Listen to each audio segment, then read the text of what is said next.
जी हाँ दोस्तों, क्या भारतीय जनता पार्टी और मोदी शाह के लिए खुद भारतीय जनता पार्टी के लोग ही मुश्किलें खड़ी कर रहे हैं? आखिर चौतरफा घिरी हुई भाजपा की मोदी सरकार अब और मुश्किलों में कैसे घिर रही है? आखिर महाराष्ट्र, जहां पर गृह विभाग खुद मुख्यमंत्री देवेंद्र फडणवीस के पास में है, उनकी पुलिस के सामने कैसे भाजपाई गुंडे हॉस्टल में घुसकर यूनिवर्सिटी परिसर के अंदर छात्राओं को बंधक बनाने लगे और उसके बाद कांग्रेस पार्टी की छात्र इकाई के छात्रों के ऊपर ही 40 लोगों पर एफआईआर कर दी गई। स्वागत है आप सभी का। आप देख रहे हैं द राजनीति का विशेष सेगमेंट खबर और विश्लेषण। मैं हूं जबार खान।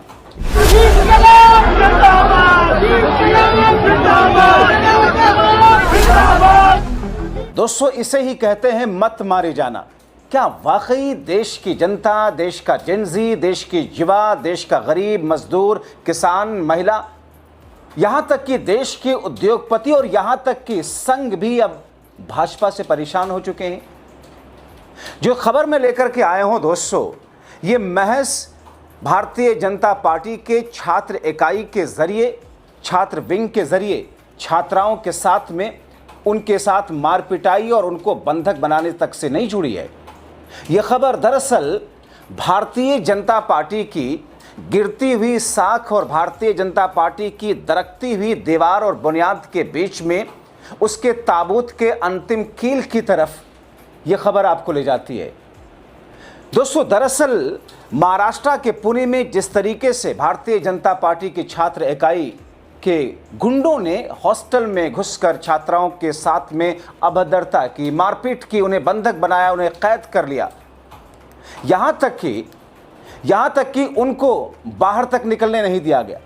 और हॉस्टल में घुसने के बाद जो कुछ हुआ उसमें कॉलेज प्रशासन और कॉलेज के यूनिवर्सिटी कैंपस, उस हॉस्टल के वार्डन भी शामिल थे। दोस्तों, क्या स्थिति है, पहले आप सुन लीजिए। I am a member of NSUI Maharashtra. तो हम शाम को जब खाना खा रहे थे तो हमें कॉल आता है कि सीओएपी के जो स्टूडेंट्स ने हमें मीडिया बाइट्स दिए थे फॉर छात्रों की गूंज कल होने वाला है। तो नॉन पॉलिटिकल इवेंट के लिए हमने स्टूडेंट्स का बस फीडबैक लिया था और वो मीडिया में गया था। वो स्टूडेंट्स का हमें फोन आता है उनके मेंबर्स का कि ऐसे ऐसे करके ये स्टूडेंट्स को एक रूम में लॉक करके रखा है। All of NSUI members first they were not allowing us to go in and they took 15 minutes to find one girl in a hostel. In this age you're taking so much time to find one girl. Another girl was there. She was also being pressured. She is not living in hostel. जो hostel में लड़की थी, वो को जब ऊपर भेजा, वो लड़की रो रही थी, उसको बोलने नहीं आ रहा था। उसका भाई कॉल पे था, वो बोल रहा था मेरे से। वो वार्डन मैम ने मेरे को बोलने नहीं दिया है। She did not let me record. I have recording a little bit. I took some recording. वो मैडम ने कुछ भी बोलने नहीं दिया मेरे को उसके साथ। वो डर गई है पूरी लड़की, वो रो रही है। वो उसके फ्रेंड्स के साथ रही है अभी। Now she is out of danger, but वो रो रही थी।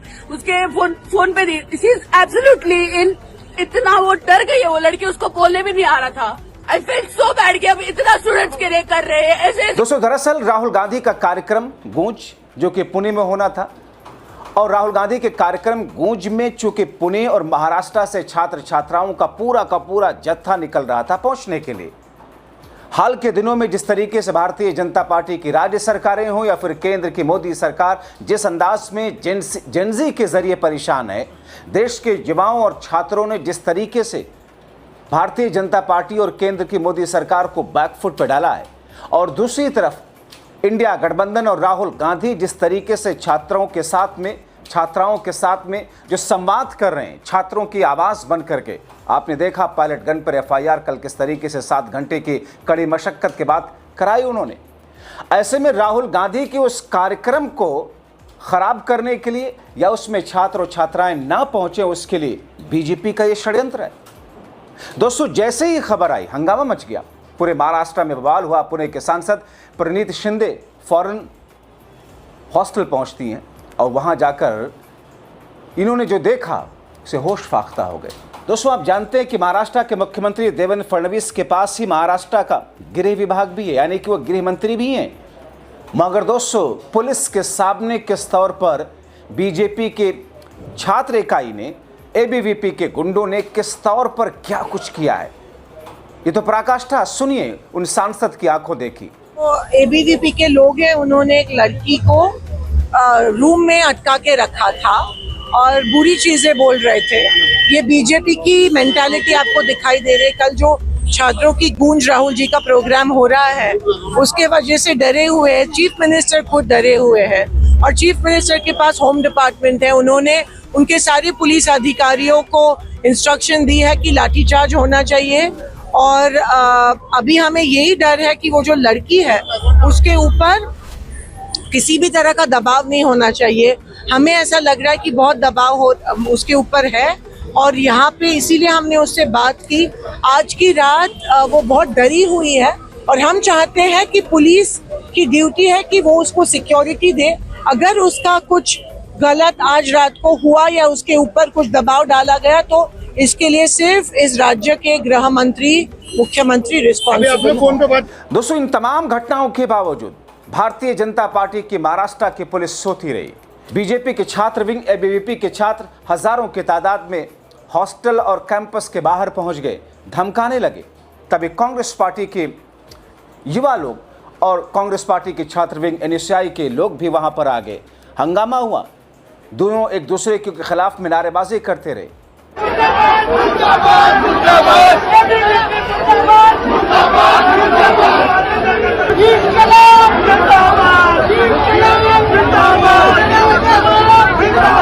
मगर दोस्तों, हैरानगी की बात यह है कि जिस तरीके से राहुल गांधी के कार्यक्रम में छात्रों और छात्राओं को जाने से रोकने के लिए हॉस्टल में घुस करके भारतीय जनता पार्टी के छात्र इकाई के गुंडों ने जो कुछ उपद्रव मचाया, छात्राओं को कैद कर दिया, मार पिटाई की, बंधक बना लिया हॉस्टल के अंदर।